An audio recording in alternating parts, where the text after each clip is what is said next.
En este tema vamos a ver mediante la inferencia de proporciones y la prueba del h cuadrado cómo evaluar si existe asociación entre dos variables. Las dos variables de tipo cualitativo o categórico. En el tema anterior vimos con la inferencia de medias cómo evaluar si había asociación entre una variable cuantitativa continua y una variable categórica con dos categorías. Pues aquí podremos evaluar la asociación entre dos variables cualitativas. Para centrar el tema, tenemos que saber que en muchas ocasiones no necesitamos conocer medias u otras cosas, otras cantidades numéricas medidas, sino lo que necesitamos conocer son porcentajes o proporciones. Y nos interesa conocer pues, proporciones, por ejemplo, de enfermos o de fumadores o de hombres y de mujeres. Y eso es clasificar a individuos en dos categorías en que tienen una enfermedad o no la tienen, o tienen un hábito o no lo tienen, o una característica o no la tienen. Y nos interesa conocer las proporciones o porcentajes dentro de las poblaciones. Lo que sucede es que, como ya hemos visto, ya sabemos, no podemos acceder a la totalidad de las poblaciones. Y por eso, para conocer la proporción poblacional de algo, que llamamos por la letra pi, lo hacemos estimando esa proporción poblacional a partir de los datos que obtenemos en una muestra. Igual que nos pasaba con las medias, tenemos que saber unas condiciones previas para poder aplicar pruebas estadísticas. Recordad que cuando estudiábamos las medias, sabíamos que si seleccionábamos muchas muestras del mismo tamaño y calculábamos en cada muestra la media de una variable y colocábamos esas medias en un histograma, pues veíamos que la media de las muestras era un buen estimador de la media poblacional. Pues con las proporciones sucede lo mismo. Si yo selecciono diferentes muestras de tamaño n, un tamaño determinado, y calculo la proporción de una variable en esa muestra y la coloco en un histograma y lo hago así muchas veces en muchas muestras, obtendré un histograma con muchas proporciones muestrales. Y al ver esas proporciones muestrales, vemos y podemos decir que la proporción muestral, que llamamos como la letra P, es un buen estimador, un estimador no sesgado de la proporción poblacional P. Y además que si aumentamos el tamaño de las muestras, esas proporciones muestrales se agrupan más en torno a la verdadera proporción poblacional, igual que pasaba con las medias. O sea, la variabilidad de la distribución de las proporciones disminuye y aumenta su precisión. Y si aumentamos el tamaño de la muestra, también la distribución de las proporciones sigue una distribución normal. Una distribución normal centrada en la proporción poblacional. Todo esto se traduce en que para poder aplicar las pruebas que vamos a ver a continuación debe cumplirse una condición o unas condiciones previas, que son, por un lado, que el tamaño de la muestra que vamos a estudiar tenga un tamaño mínimo, no sea demasiado pequeño. Ya dijimos que en las medias hablábamos acerca de 30 personas. Y además que la proporción que estimemos, que estamos estimando y que hemos medido en la muestra, no sea muy extrema. Muy extrema quiere decir que no sea del 99% o del 1%. Si combinamos esas dos condiciones, podemos hacerlo a través de una formulita que es n por p por 1 menos p. N es el tamaño de la muestra y p la proporción muestral. Si ese producto n por p por 1 menos p es mayor de 5, quiere decir que las condiciones se dan, que la muestra es lo suficientemente grande y la proporción que vamos a medir no es demasiado extrema. Y entonces sí que podemos decir que la distribución de proporciones muestrales sigue una distribución normal de media pi y de varianza pi por 1 menos pi partido por n. Y entonces podemos aplicar las pruebas que vamos a ver a continuación. Si esto no sucede, si ese producto no es mayor de 5, pues querrá decir o que la muestra es muy pequeña o que la proporción es muy extrema o las dos cosas. Y entonces deberemos buscar alguna prueba estadística alternativa. Vamos a ver primero cómo estimamos una proporción poblacional a partir de la proporción medida en una muestra. El mejor estimador puntual de la proporción poblacional pi es la proporción que hallamos en la muestra, es decir, P. Pero ese es el estimador puntual. Sabemos que queremos calcular además un intervalo de confianza y para calcular su intervalo de confianza necesitamos su error estándar. Y su error estándar es el que tenéis en la fórmula.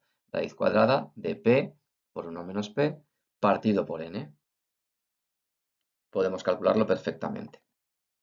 De manera que también podemos calcular el intervalo de confianza al 95% de esa proporción poblacional. Los intervalos de confianza se calculan siempre igual. Un estimador puntual más menos un estadístico multiplicado por el error estándar del estimador puntual. El error estándar ya lo hemos visto. ¿Y cuál es ese estadístico? Bueno, pues si hemos visto que las proporciones se distribuyen en una distribución normal, pues ese estadístico será z. Z sub 1 menos alfa medios. Alfa es siempre 0,05. Por lo tanto, ese z es el valor que en la distribución normal estandarizada deja a su izquierda el 97,5% de las observaciones y a la derecha el 0,025%, perdón, 0,025, el 2,5%. ¿De acuerdo? Y ese valor no varía, siempre es 1,96. Recordamos que en la comparación de medias no podíamos utilizar z porque teníamos un problema derivado de que no conocíamos el error estándar poblacional y entonces perdíamos precisión y las medias ya no seguían una normal, sino una t-de-student. Aquí esto no pasa, es más simple.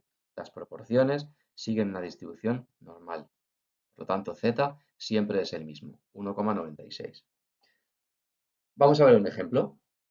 Queremos estimar la proporción de individuos hipertensos, de hombres adultos hipertensos en la Comunidad de Madrid, junto con su intervalo de confianza al 95%. Seleccionamos una muestra de 150 individuos, porque no podemos acceder a toda la población. Y de esos 150 individuos resulta que 17 son hipertensos. De entrada, podemos calcular la proporción muestral, 17 entre 150, que nos da 0,113. O sea, el 11,3% de esos 150 individuos es hipertenso. Yo podría decir que mi estimación puntual de la hipertensión en la Comunidad de Madrid es del 11,3%, pero necesito algo más, el intervalo de confianza al 95%. Lo primero, calculamos el error estándar, que es fácil con la fórmula. Sustituimos los valores y nos da 0,0258. Y así ya podemos calcular el intervalo de confianza al 95%. Previamente, habremos comprobado que se cumplen las condiciones necesarias. N por P por 1 menos P. Pues entonces, 150 por 0,113 por 1 menos 0,113. Eso nos da 15. Eso quiere decir que es mayor de 5, por lo tanto, se dan las condiciones para poder calcular el intervalo de confianza al 95% y para hacer pruebas de hipótesis si queremos. En este caso, el intervalo de confianza es estimador puntual, 0,113, más menos 1,96, multiplicado por el error estándar. Si hacemos los cálculos, nos da que con un nivel de confianza del 95%, la proporción de hombres adultos hipertensos en la Comunidad de Madrid está entre el 6,2 y el 16,4%. Si ese intervalo de confianza nos parece demasiado amplio, entre el 6 y el 16 nos parece poca precisión, lo que deberíamos hacer es aumentar el tamaño de la muestra. Y de esa manera conseguiremos estrechar ese intervalo de confianza. Vamos a ver ahora cómo podemos comparar dos proporciones. En este caso, dos proporciones independientes. Independientes, recordamos que el concepto venía de que las muestras en las que se calculan las dos proporciones pues no están relacionadas de ninguna manera. Vamos a hacerlo a través de un estudio de casos y controles. Un estudio de casos y controles, ya lo veremos también en otro tema, es un estudio en el cual se seleccionan individuos en función de que tengan o no una enfermedad. Y luego, en los dos grupos, en los enfermos y en los no enfermos, se pregunta por exposiciones anteriores. De ese modo, se puede evaluar si hay asociación entre esa enfermedad y la exposición por la que estamos preguntando. Para este ejemplo, la enfermedad es la úlcera péptica. úlcera péptica gástrica o duodenal, y hemos seleccionado 200 individuos que tienen úlcera péptica y otros 300 individuos que no la tienen. Y en ellos, entre otras muchas exposiciones, ahora vamos a preguntar por el tabaco, pensando que fumar puede estar relacionado con tener úlcera. Bien, pues del total de 500 individuos de nuestro estudio, había 235 fumadores. Y de esos 235 fumadores, 148 tenían úlcera. Lo que nosotros queremos saber aquí es cómo el tabaco influye sobre la úlcera. Y para eso nos gustaría saber, entre todos los fumadores, cuántos hay que tienen úlcera. Y entre todos los no fumadores, cuántos hay que tienen úlcera también. Si el porcentaje de individuos con úlcera es igual entre fumadores que entre no fumadores, pues entonces querrá decir que el tabaco no tiene nada que ver con la úlcera. Si el porcentaje de casos con úlcera es diferente entre los fumadores, mayor entre los fumadores que entre los no fumadores, entonces querrá decir que hay más gente con úlcera entre los fumadores y que por lo tanto parece que el tabaco puede influir. Lo primero que necesitamos para poder organizarnos es ver bien los datos. Y esto lo solemos hacer a partir de este tipo de tablas. En esta tabla tenemos dos variables, las dos variables que estudiamos. Por un lado, la variable enfermedad, úlcera sí, úlcera no, casos, controles, que está en columnas. Y por otro lado, la variable de exposición, fumar sí, fumar no, expuestos, no expuestos. No es obligatorio colocarlas así, la enfermedad en columnas y la exposición en filas. Yo lo hago así porque es mi costumbre y siempre lo hago igual, entonces sé que siempre busco lo mismo, pero se puede cambiar. Lo importante es que si los cambiamos de orden, entonces sepamos muy bien qué porcentajes queremos encontrar. Ahora profundizaremos más en esto. Esta tabla se llama tabla de 2 por 2 porque cada variable tiene dos categorías y por lo tanto el cuerpo de la tabla son las cuatro casillas centrales que están ahí anotadas como As. A sub 1, 1, A sub 2, 2, etc. Y luego tenemos unos marginales. Un marginal total, que es el N mayúscula, es el total de individuos, que será 500. Y luego unos marginales en las filas, que son el total de expuestos y no expuestos, M sub 1 y M sub 2, los fumadores y los no fumadores. Y unos marginales en columnas, los enfermos, N sub 1, que tienen úlcera, y los sanos, N sub 2, que no tienen úlcera. Con los datos que hemos visto antes, vamos a confeccionar esta tabla. Primero, tenemos 500 individuos, de los cuales 200 los hemos seleccionado nosotros con úlcera y 300 sin úlcera. Y además sabíamos que del total de 500 individuos, 235 fumaban. Luego ya podemos saber cuántos no fumaban, 265. Y nos decía también el enunciado inicial que de esos 235 fumadores, 148 tenían úlcera. Los colocamos en su casilla, fumadores con úlcera, y ya podemos rellenar el resto de la tabla, restando de los marginales ese 148. 87 personas sin úlcera pero que fumaban, 52 con úlcera no fumadores y por último 213 que ni tienen úlcera ni fumaban. Con esta tabla de 2 por 2 que ya hemos confeccionado, podemos calcular los porcentajes que nos interesan. Primero, el porcentaje de personas con úlcera entre los fumadores. Del total de fumadores, 235, ¿cuántos tenían úlcera? 148. Eso nos da, ese P sub 1, 0,63, el 63%. Y del total de no fumadores, de los no expuestos, 265, ¿cuántos tenían úlcera también? 52. O sea, 52 entre 265, P sub 2, 0,196. Es decir, el 19,6%. Vemos que el porcentaje de individuos con úlcera es mucho más alto entre los fumadores. Parece que debe haber una asociación, pero tenemos que documentarla de manera rigurosa, con todos sus números. Lo que vamos a hacer es comparar esas dos proporciones para ver si esa diferencia, que ya podemos ver, 0,63 menos 0,19, si esa diferencia es estadísticamente significativa. Para saber eso, primero tenemos que calcular la diferencia. La tenéis en el centro de la diapositiva. La diferencia es 0,63 menos 0,196, que da un resultado de 0,434. Es decir, el porcentaje de personas con úlcera es un 43,4% mayor en los fumadores con respecto a los no fumadores. ¿Esa diferencia de porcentajes es significativa? Repetimos, parece que sí, pero no podemos asegurarlo. Tenemos que calcular el intervalo de confianza al 95% y también hacer un contraste de hipótesis. Para calcular el intervalo de confianza al 95%, necesitamos conocer, además de la estimación puntual, que es la diferencia, necesitamos conocer el error estándar de esa diferencia. Igual que pasaba con la comparación de medias, cuando nosotros calculábamos el error estándar de la diferencia de medias, decíamos que el error estándar de la diferencia era la suma de los errores estándar. Aquí pasa igual. Estamos utilizando dos muestras y por lo tanto estamos utilizando dos errores estándar. Por eso, el error estándar de la diferencia de proporciones es la suma de los errores estándar, porque los errores se acumulan. Y por eso es la fórmula, se calcula con la fórmula que tenéis ahí.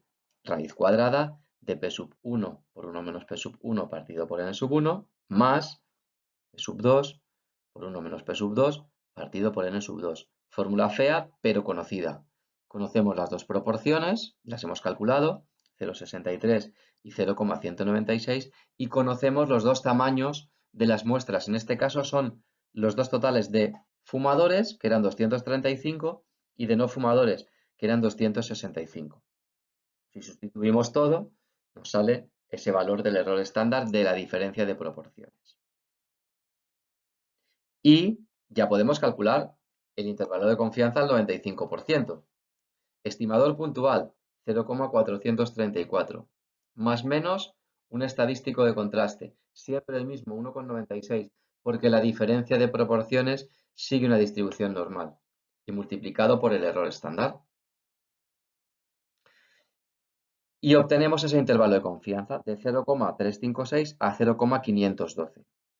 Eso quiere decir que con un nivel de confianza del 95%, entre los fumadores hay entre un 36 y un 51% más de úlceras que entre los no fumadores.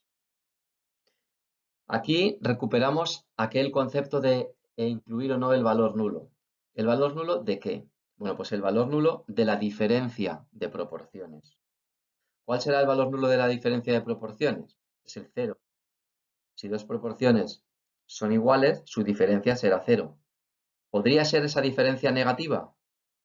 Pues podría ser si la proporción de úlceras fuera menor entre los fumadores que entre los no fumadores. Al restar una proporción menor, una mayor, saldría negativo.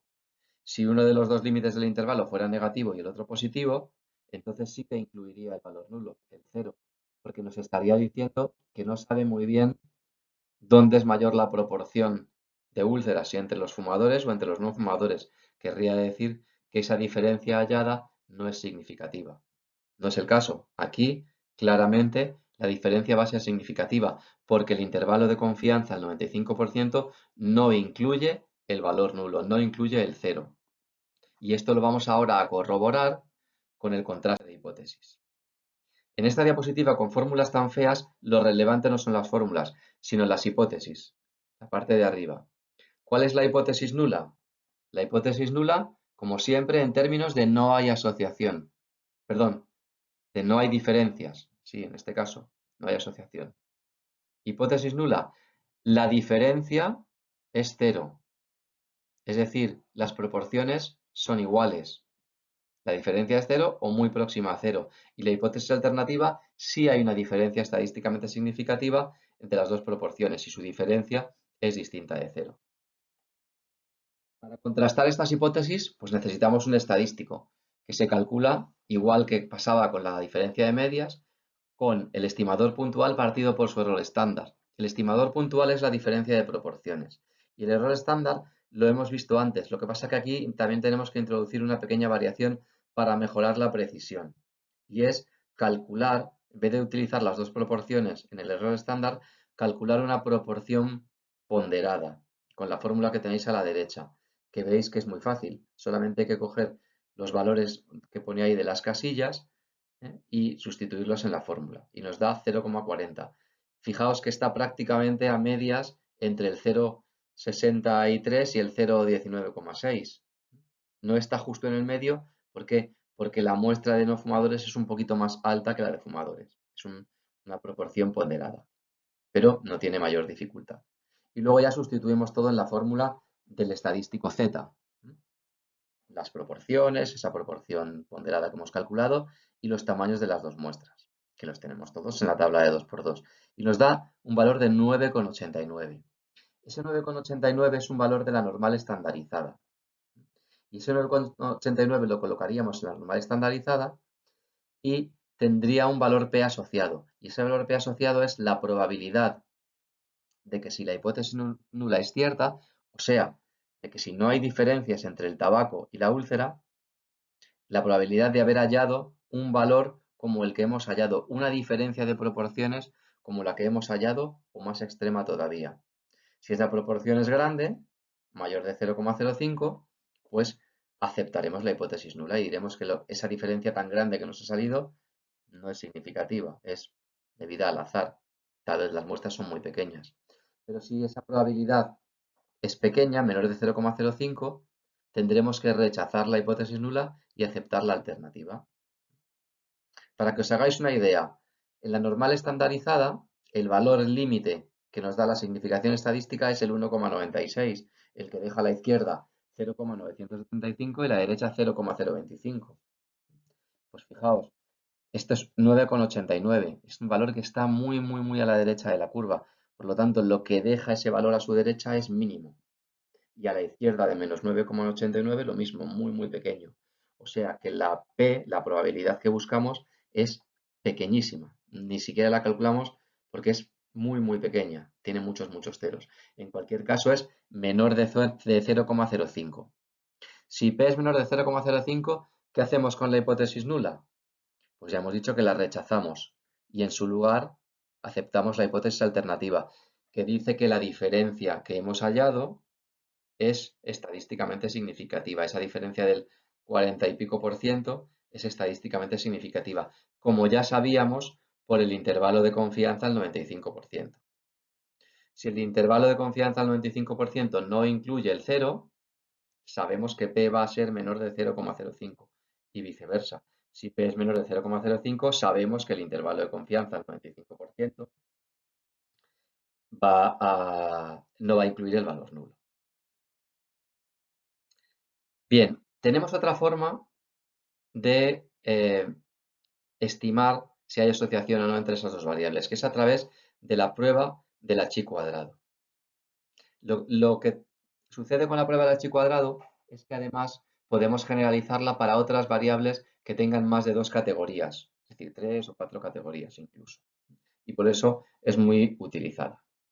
Vamos a hacer lo mismo de antes, pero en vez de evaluar la asociación entre úlcera péptica y tabaco, vamos a hacer entre úlcera péptica y consumo de té. Vamos a ver si consumir mucho té, por ejemplo, 5 o más tés al día, tiene alguna influencia o aumenta, que es lo que yo creo que sucede así, la úlcera. Entonces colocaríamos los datos igual en la tabla de 2×2 como hemos hecho antes. Fijaos, tenemos los mismos individuos, 500, los mismos casos con úlcera, 200, y los mismos controles sin úlcera, 300. Ahora lo que ha cambiado es la exposición. En vez de 235 fumadores, tenemos 175 que consumen té y 325 que no consumen té. Y el resto, pues hemos observado que 77 tienen úlcera y consumen mucho té, 98 no tienen úlcera pero consumen mucho té, 123 tienen úlcera pero no consumen mucho té y hay 202 que ni tienen úlcera ni consumen mucho té. Aquí podríamos hacer lo de antes, calcular los porcentajes. El porcentaje de gente con úlcera entre los expuestos, 77 entre 175, y el porcentaje de los que tienen úlcera, pero no consumen té, 123 entre 325, y compararlos.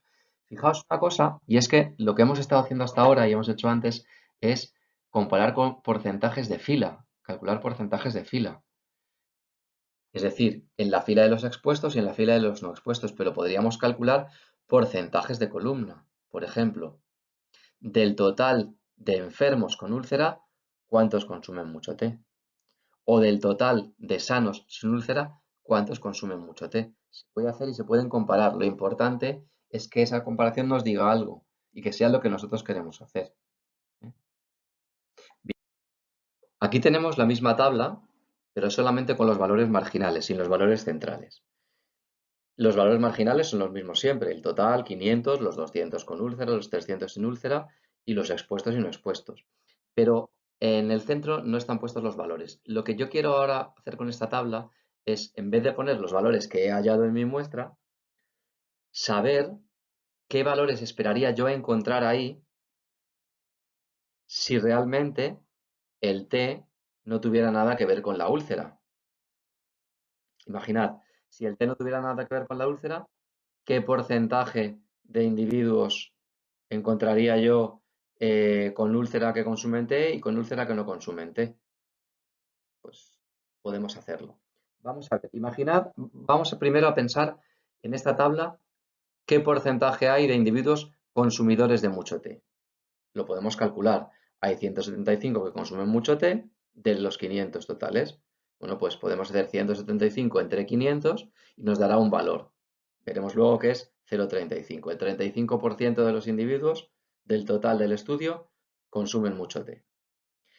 Ahora, si yo supiera que realmente consumir mucho té no influye en tener úlcera o no tener úlcera, ¿qué valores esperaría encontrar en la tabla de 2×2?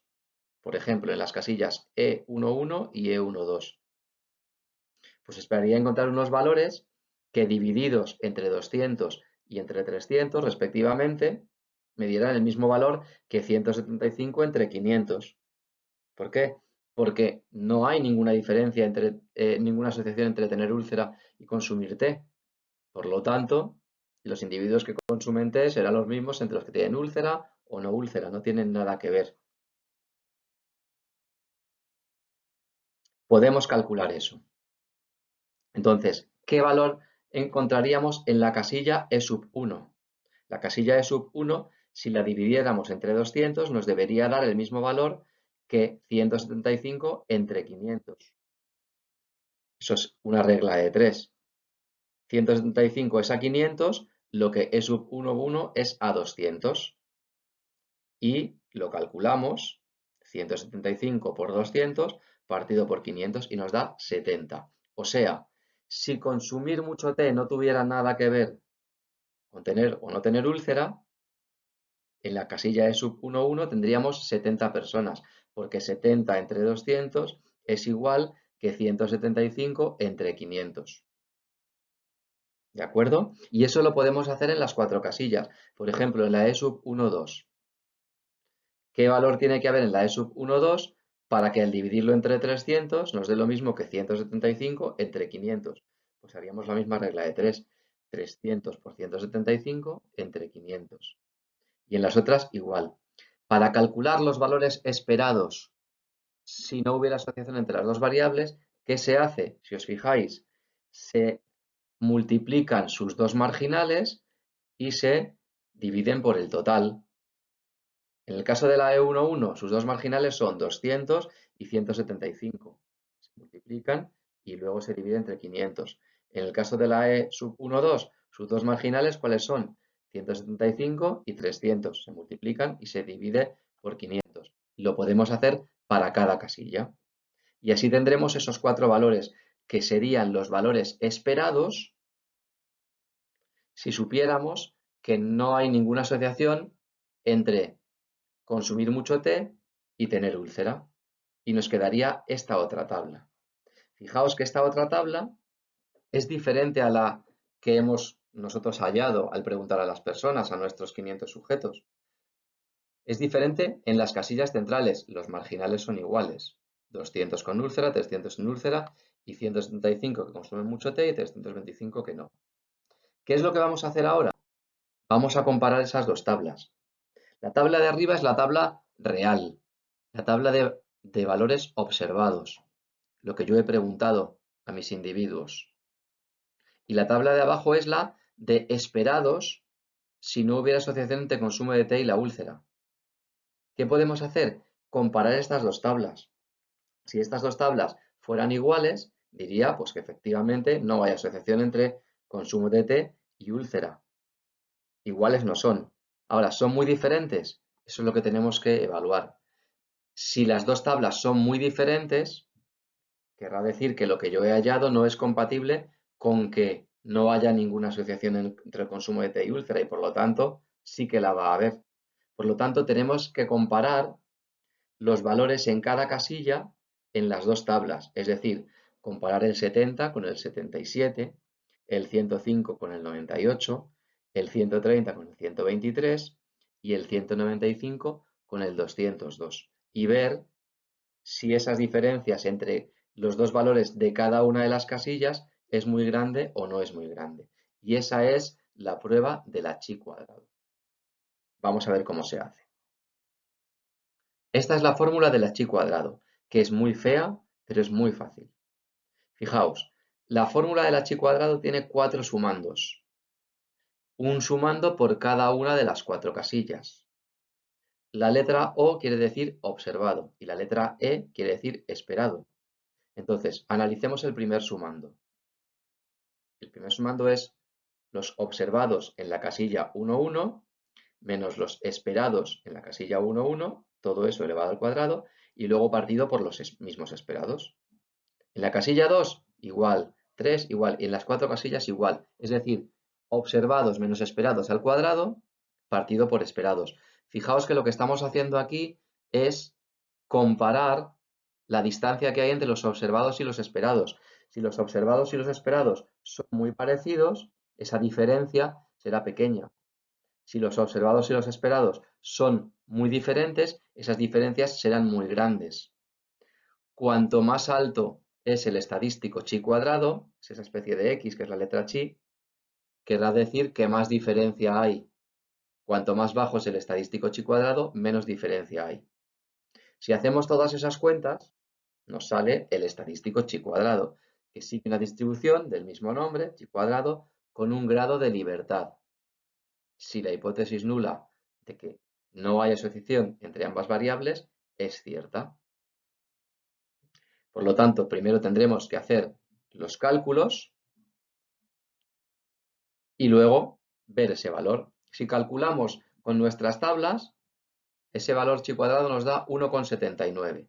Lo llevaríamos a la distribución chi cuadrado con un grado de libertad y nos da un valor P de 0,181. Si P es 0,181 mayor de 0,05, quiere decir que la hipótesis nula será cierta y por lo tanto no hay asociación entre beber mucho té y tener úlcera péptica, que es lo que hemos hallado aquí justamente. Esa diferencia entre las dos tablas de observados y esperados no es lo suficientemente grande y no podemos asegurar o no podemos decir que haya una diferencia estadísticamente significativa entre los que tienen úlcera y toman mucho té y los que tienen úlcera y no toman mucho té.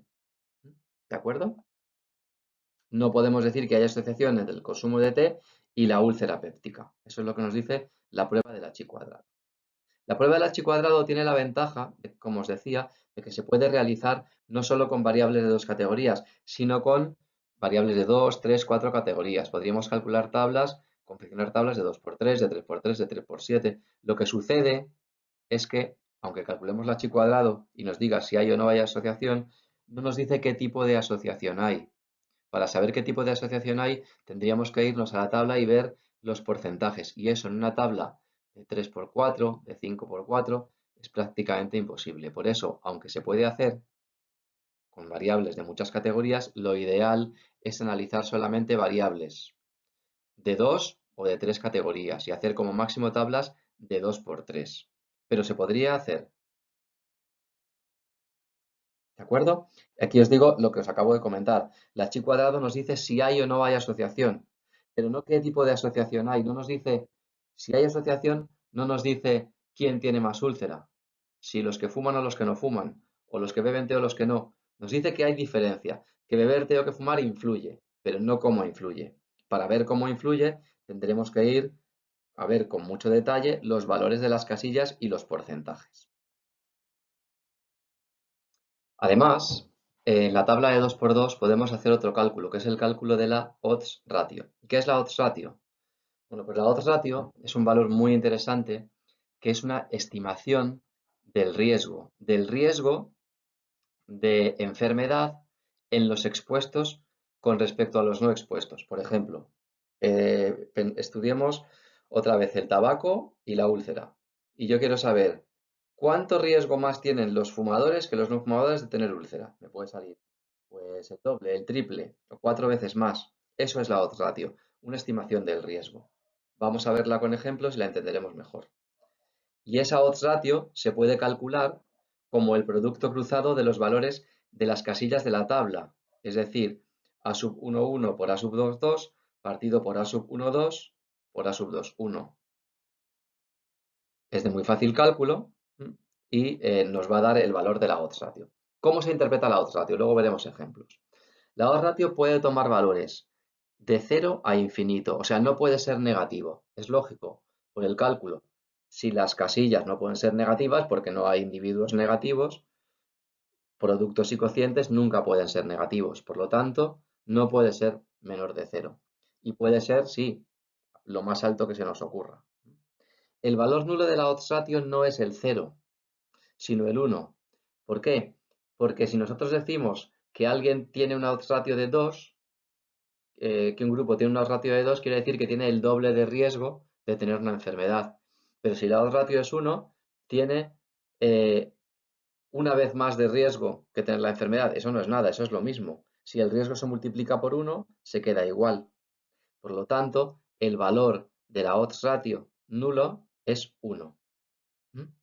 Esta odds ratio se puede interpretar como un riesgo relativo, que es un valor de riesgo que se calcula en estudios de cohortes o en estudios experimentales, que son estudios de mayor potencia científica, como veremos más adelante. Vamos a ver en el ejemplo del tabaco. Aquí teníamos los casos con úlcera y sin úlcera, los fumadores o no fumadores y todo eso. Bueno, hicimos la comparación de proporciones y ahora vamos a calcular la odds ratio. Hemos dicho que es el producto cruzado, o sea, A sub 1, 1 por A sub 2, 2, o sea, 148 por 213, dividido por el producto de las otras dos casillas, 52 por 87. Por eso se llama producto cruzado.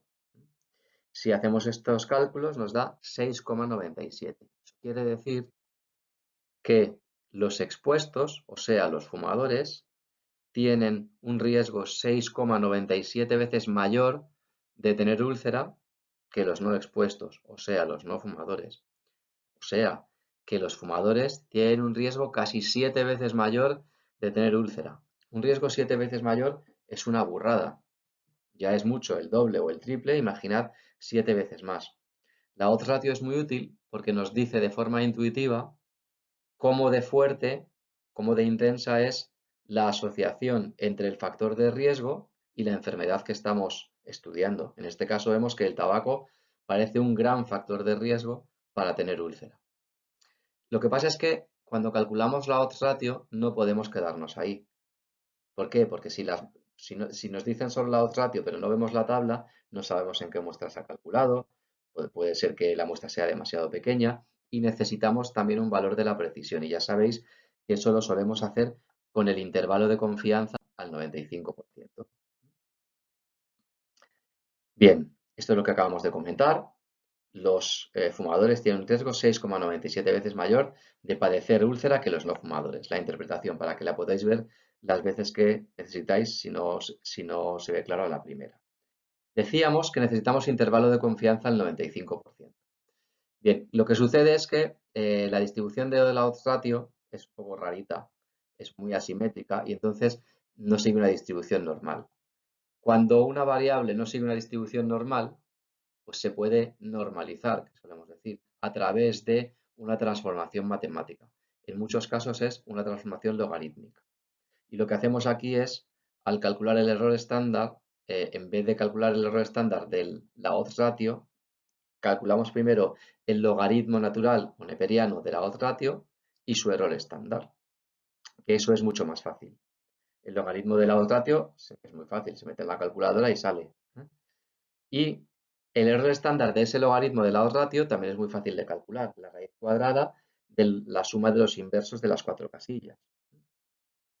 Y entonces podemos calcular el intervalo de confianza al 95% con esa fórmula que hay ahí. E elevado a todo eso. En fin, no vamos a calcularlo nosotros, pero sí tenemos que saber que se puede hacer y que nos va a dar, como siempre, un intervalo de confianza al 95%, es decir, con dos límites, límite superior y límite inferior y límite superior, perdón. Bien, en el ejemplo lo vemos, sustituimos todo en las fórmulas, primero calculamos el logaritmo neperiano de la odds ratio de 6,97, nos da 1,94. Y luego calculamos el error estándar de ese logaritmo neperiano. Y luego colocamos cada una de las cosas en la fórmula del intervalo de confianza al 95%. El estadístico z siempre el mismo, 1,96.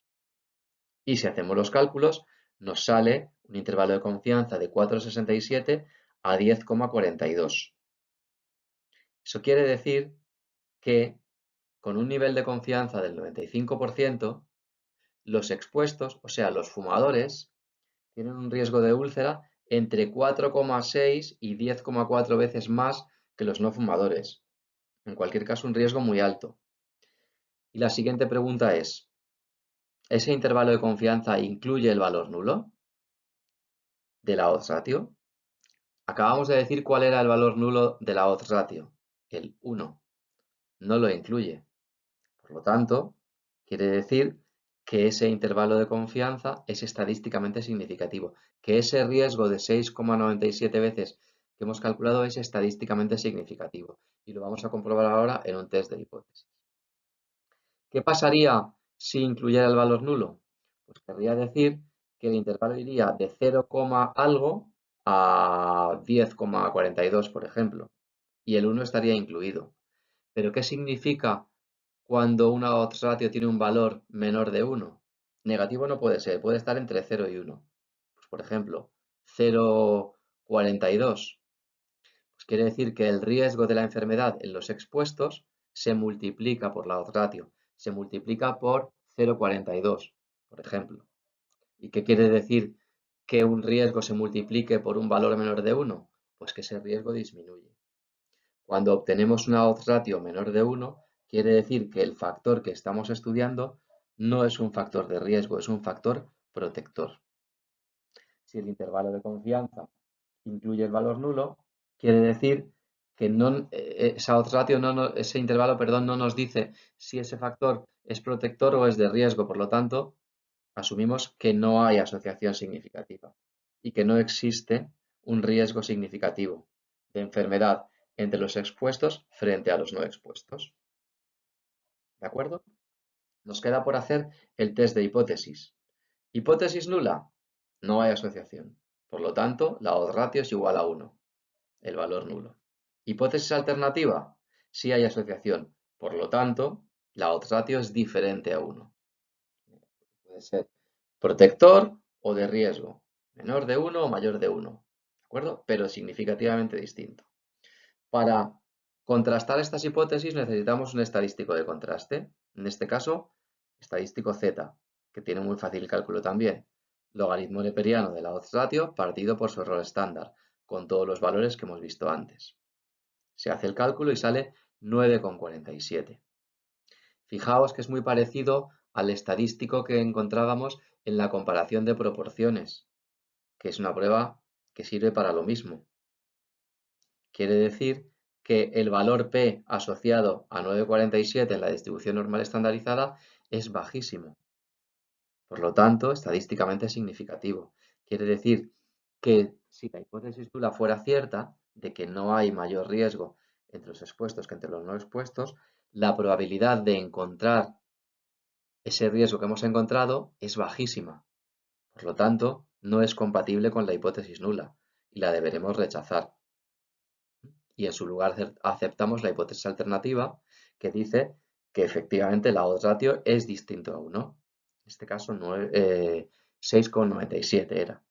Era lo que esperábamos porque habíamos visto en el intervalo de confianza que no incluía el valor nulo, el 1. ¿De acuerdo?